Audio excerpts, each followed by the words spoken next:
Hey there, welcome to Board Game Barrister, our local game shop in Milwaukee, Wisconsin. It is Tuesday once again, and every single Tuesday we get to play a game. Today, that game was Birdwatcher, a game where we're playing as rival wildlife photographers who are trying to get the best photos of birds of paradise. It's designed by Zakir Jaffrey, and the art is by Lauren Helton. I'm here with my fellow barristers, Dylan and Gordon. We're going to talk about everything we liked about the game and what made it so cool, but before we do that, let's talk about how to play. Welcome to Birdwatcher, where we're going to play as wildlife photographers who are trying to assemble the greatest photo journal of all the birds of paradise that we see while we're out in the jungle. Each player at the table is going to have their own tree of birds that they can photograph, and underneath that tree board is where they're going to collect their photo journal collection of bird photographs as well as publications. In addition to our individual trees, we've also got a clearing full of birds and a dense jungle that the birds haven't been flushed out of yet. And there are a number of different ways to build out your photo journal to score points, but the main ways you're going to score points is going to be on the point values on the birds themselves and the point values in your publications. Each turn you get to take 3 actions that will help you start building that journal up, and the first of those is to take a photo of one of the birds in your tree. To take a photo, you first have to startle one of the birds in your tree back out into the clearing.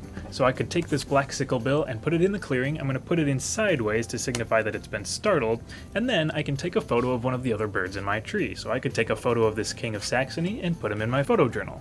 Now that we've got a bird in our journal, let's take a look at what's actually on that bird card. Here we've got the name and the scientific name of our bird, as well as the number of Kings of Saxony I'm going to find in the entire deck, so there's only 5 of them total. But that's okay, because I only need 1 King of Saxony photo to collect 3 points, and if I can get a second one in the set, that's worth 10 points. Now your birds can only score in sets when they're in consecutive order right next to each other in your photo journal, and you can never rearrange your journal, so I really want to find another King of Saxony right now to be the next thing I publish. I don't have any more in my tree, so let's take a look at the next action we can take, which is a bird call. When I use a bird call action, I choose any bird species I want, and I collect all of the birds of that species from the tops of the clearing stacks and from the jungle.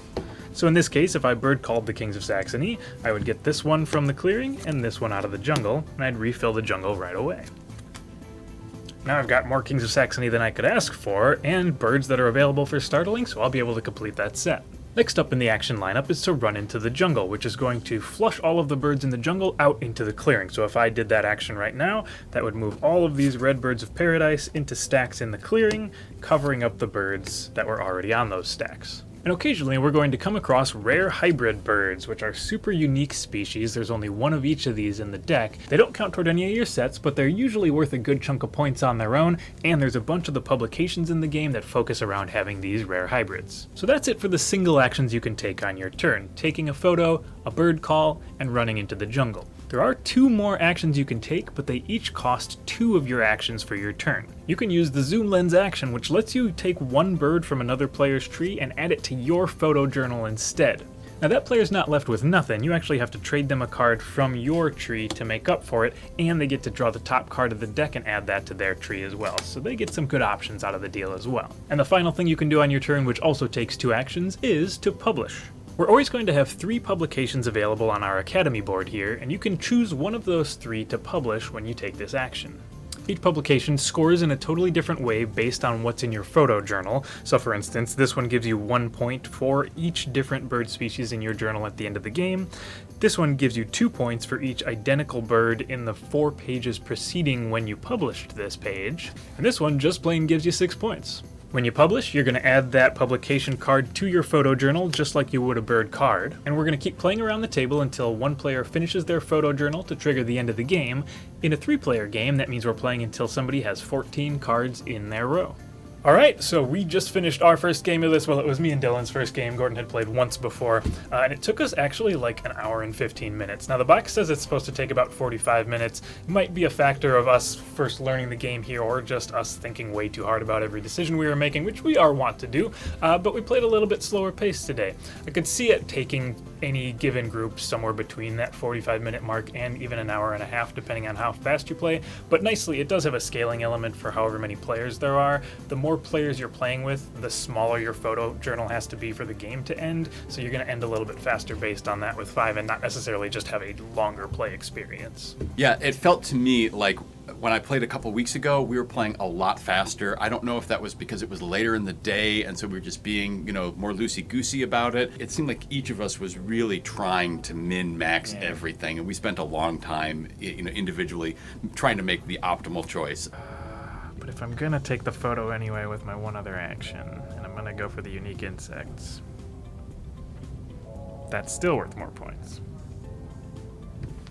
What are you supposed to do? That still feels like the better play, because he's worth 4 points on his own. I'll take... it cost me 2 birds out of my dang tree publication. I hate it.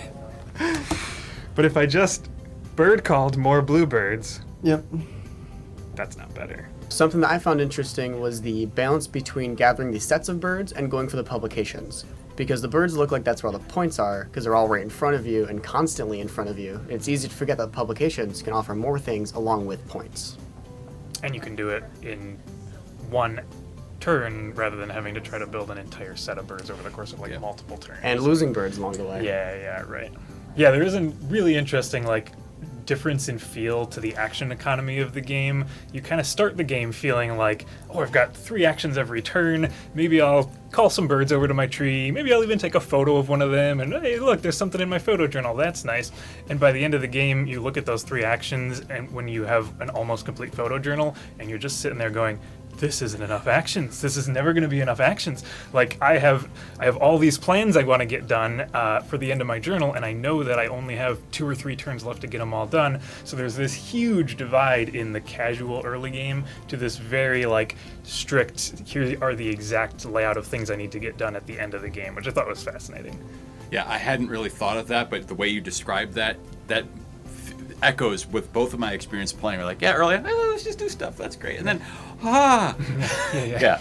Something I really love about Birdwatcher is how the birds that are in your tree are the ones you want to take pictures of, right? So you've used your bird call to take the birds from the clearing or the jungle, and they go in there in your tree, and you're looking at them like, perfect, I want to take a picture of this one. But when you take that picture, one of those has to go back to the clearing. So you have this collection of things that you think you want, but they're also the things you have to give back, and it's this tension of, whoa, no, but I wanted you. You were mine. I got this little bit of an endowment effect. But I love that tension where I'm going to bring in these birds as fuel, both to go into my book for points because I want them, but if I don't have enough birds in my tree, I can't put them in my book. And that got me both of the games that I've played. There's probably 3 or 4 turns left in the game, so the latter part of the game, and I cleared my tree. And now the rest of the game, I'm struggling trying to both get the birds that I want to take pictures of and enough birds to send back to the clearing. Yeah, I kind of felt that same tension, so I just decided to skip it, which was interesting. I was the one player who kind of halfway through the game had finished a couple of sets of birds and then saw opportunities to start just working on publications, and halfway through the game I kind of just switched gears entirely and started publishing works about the birds and the sets that I'd already found, which was this really freeing experience rather than have to say, oh man, I started a set of the broad-plumed Lufarinas, now I have to just keep finding these, and if I can't find it, I'm just stalling out, waiting here, being like, where's this broad-plumed Lufarina?